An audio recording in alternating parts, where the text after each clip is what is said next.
જય માતાજી। ચોખા અને કપૂરનો આ એક ચમત્કારિક ઉપાય। આ ઉપાય કરવાથી પતિ પત્નીના સંબંધમાં પણ સુધારો થાય છે, ઘરમાં રહેલી નેગેટિવિટી દૂર થાય છે અને કોઈ નજરદોષ હશે તો એ પણ દૂર થશે। ઘરમાં લક્ષ્મી સ્થિર નહીં હોય તો એ પણ સ્થિર થશે। તો શું છે એ ઉપાય, ચાલો જાણીએ। એ પહેલા આ વિડીયોને લાઈક જરૂરથી કરી દેજો। મંગળવાર અને શનિવાર એક નાની વાટકીમાં થોડા ચોખા લેવાના છે અને તેની અંદર કપૂરનો ટુકડો મૂકી તેને મુખ્ય દરવાજા પર રાખીને સળગાવી દો। તેનાથી ઘરમાં કોઈ પણ નેગેટિવિટી હશે તો એ દૂર થઈ જશે। અને બીજું છે, દાંપત્ય જીવન સારું નથી ચાલી રહ્યું તો દર શુક્રવારના દિવસે તમારા બેડરૂમમાં કપૂર અને ચોખા સળગાવી માં લક્ષ્મીનું ધ્યાન ધરો। દાંપત્ય જીવનમાં સુધારો થશે।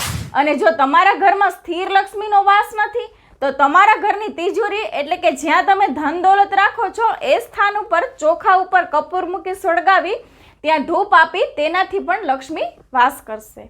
તો આ ઉપાય જરૂરથી કરજો। જય માતાજી।